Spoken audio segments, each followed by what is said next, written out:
नमस्कार दोस्तों, आपका फिर से स्वागत है मेरी इस वीडियो में। दोस्तों, जैसा कि हम श्लोक शुरू करने से पहले कुछ वार्तालाप करते हैं। आज धर्म की, सनातन धर्म की इतनी ज़्यादा ज्ञान वाली बात नहीं करूँगा। आज थोड़ी सी एक जो कॉमन लाइफ में हम लोग जिस चीज़ को शायद गलत कर रहे हैं उस विषय में मैं आपसे बात करना चाहूँगा। अगर मैं कहीं गलत होऊंगा तो आप कमेंट सेक्शन में बता सकते हैं इस बारे में। दोस्तों, आजकल मैं देख रहा हूँ कि लोग जाति के ऊपर ज़्यादा वाद विवाद रखते हैं। हम कौन हैं? हम सनातनी हैं, हम सभी हिंदू हैं। इसमें ऐसा नहीं है कि ये क्षत्रिय है, ये ब्राह्मण है, ये शूद्र है, ये वैश्य है। ऐसा धर्मों में लिखा हुआ है, परंतु गीता में भी इसका उल्लेख है कि धर्म अपनी जगह होना चाहिए धर्म, परंतु कर्म को प्रधान माना गया है। अब जैसे मैं बाय बर्थ जो है ब्राह्मण हूँ, तो उस ब्राह्मण में क्या होता है? ब्राह्मण जो सारे वेदों के थ्रू, श्लोकों के थ्रू, एक अपने जो मंत्रों के थ्रू जो अपने ज्ञान को आगे बढ़ाता है। जो मंदिर में आपने देखे होंगे ब्राह्मण, वो गुरुकुल में भी पढ़ाते हैं, पूजा पाठ भी करते हैं, यज्ञ भी करते हैं। क्या मैं करता हूँ?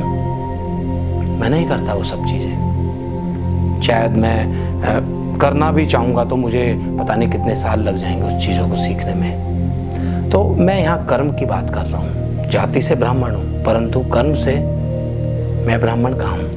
कर्म से मैं कहाँ पंडित हूँ? मैं नहीं कर रहा ना वो सब चीज़ें। एक छोटा सा एग्जाम्पल और देता हूँ। अक्षित है, वो क्षत्रिय है, परंतु क्या वो युद्ध भूमि में या बॉर्डर पे लड़ने जा रहा है? नहीं लड़ रहा ना। कर्म तो उसका ये है ना, वो एंटरटेनमेंट इंडस्ट्री से रिलेटेड है और मार्केटिंग में अपना समय दे रहा है, मार्केटिंग कर रहा है। तो यहाँ उसका कर्म क्षत्रिय नहीं है, यहाँ वो जाति से क्षत्रिय है। तो एक सबसे बड़ा एग्जाम्पल देता हूँ, याद आया, दिमाग में भी आया।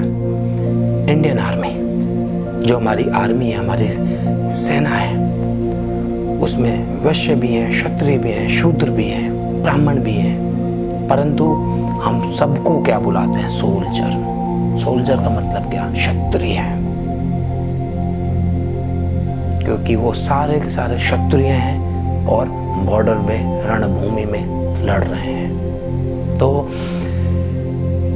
बस हमें जातियों में इस तरह नहीं बंटना चाहिए। हमें कर्म को देखते हुए उस आदमी को संबोधित करना चाहिए। कल को मैं ज्वेलरी की शॉप या कोई भी शोरूम ओपन कर लेता हूँ, तो क्या मेरा ब्राह्मण, क्या ये ब्राह्मण चीज़ वहाँ आएगी?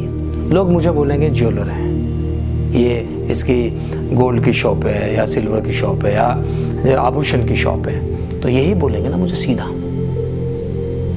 मुझे वहाँ कोई नहीं बोलेगा कि मैं ब्राह्मण हूँ, क्योंकि मेरा ब्राह्मण जो जाति है वहाँ किसी को दिख नहीं रही, क्योंकि मेरा कर्म वहाँ पर वैश्य का कर्म है।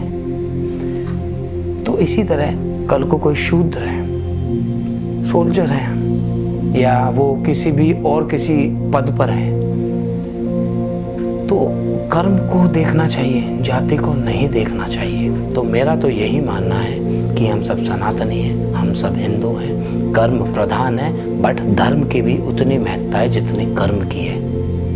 पर गीता में कर्म को थोड़ा सा ऊपर, कर्म को प्रधान बताया गया है। तो दोस्तों, आज का यही जो ज्ञान था या जो बातें थी, मैं आप सबके साथ शेयर करना चाहता था। तो अगर कहीं मैं गलत हूँगा तो आप कमेंट सेक्शन में मुझे बता सकते हैं। क्यों गलत हूँ ये भी बताइएगा। अपना प्यार ऐसे ही बनाए रखें तो बढ़िया। तो दोस्तों, अपना प्यार ऐसे ही बनाए रखें। ये लाइन मुझे अक्षित ने बोली है स्पेशली आप सभी के लिए।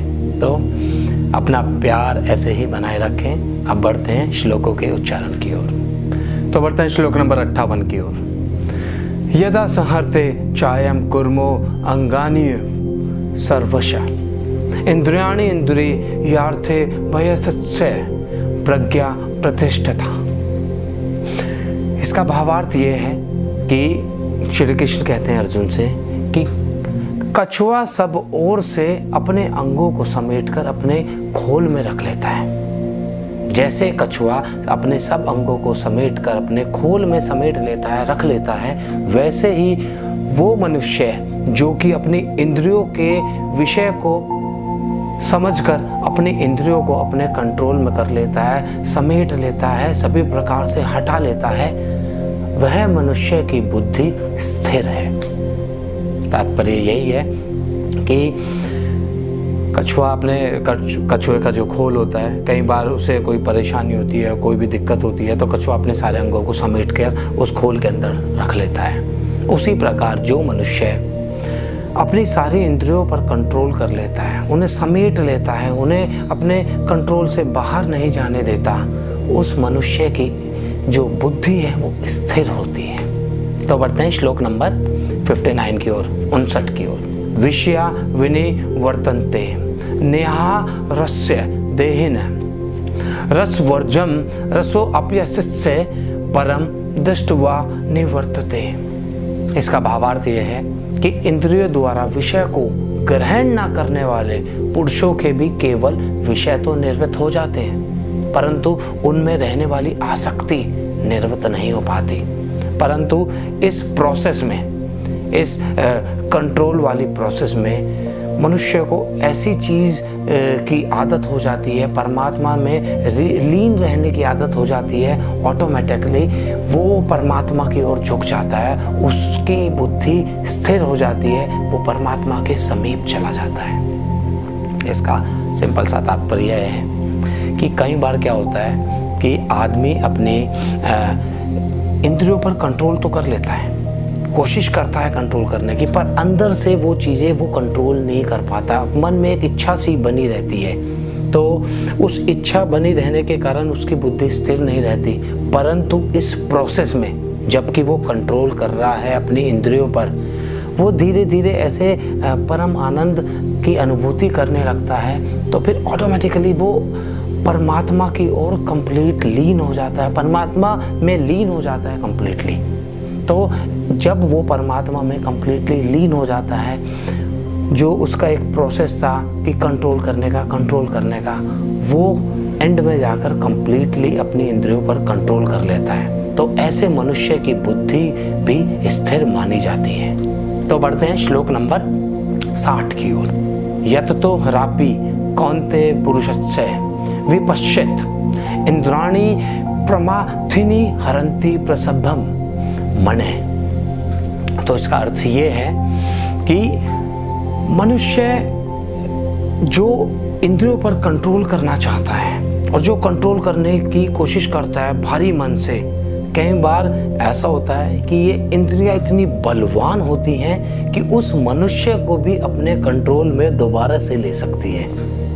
तात्पर्य है, कई बार आप कोशिश करते हो कि ये चीज़ नहीं करनी, अपनी इंद्रियों पर कंट्रोल करना है, और आप पूरी कोशिश करते हो, परंतु वो जो लालसा होती है, जो इंद्रियों की आदत है, वो इतनी बलवान होती है कि वो आपको वो प्रोसेस से बाहर ही नहीं निकलने देती, वो फिर से आपको अपने वश में कर लेती है। तो जो आदमी कोशिश भी करता है ना कई बार इंद्रियों पर कंट्रोल करने की, इन इंद्रियों के बलशाली होने के कारण वो कई बार इनके ऊपर कंट्रोल भी नहीं कर पाता। तो बढ़ते हैं श्लोक नंबर 61 की ओर। तानी सर्वाणी संयम्य युक्त आसीत मत पर वशे ही यस्य येन्द्रियाणि तस्य प्रज्ञा प्रतिष्ठिता। इसका भावार्थ यह है कि जो साधक, जो मनुष्य उन संपूर्ण इंद्रियों को कंट्रोल में करते हुए, उन संपूर्ण इंद्रियों को समाहित करता हुआ मेरे परायण होकर अपने मन को, अपने ध्यान को मेरे लिए समर्पित करता है, मुझ में लगाता है, उस मनुष्य की इंद्रियां उसके वश में होती हैं और उसकी बुद्धि स्थिर होती है। तात्पर्य यह है कि जो मनुष्य इस प्रोसेस में जाकर, इंद्रियों को कंट्रोल करने के प्रोसेस में जाकर उसके चंगुल में नहीं आता, उस इंद्रियों के वश में नहीं आता, उससे ऊपर उठकर मुझ में ध्यान करता है और उस मनुष्य की जो इंद्रियां होती हैं कंप्लीटली उसके वश में होती है, उस मनुष्य की बुद्धि स्थिर मानी जाती है, उस मनुष्य की बुद्धि स्थिर होती है। तो दोस्तों आज के लिए इतना ही, मिलेंगे अगले एपिसोड में, तब तक के लिए राधे राधे।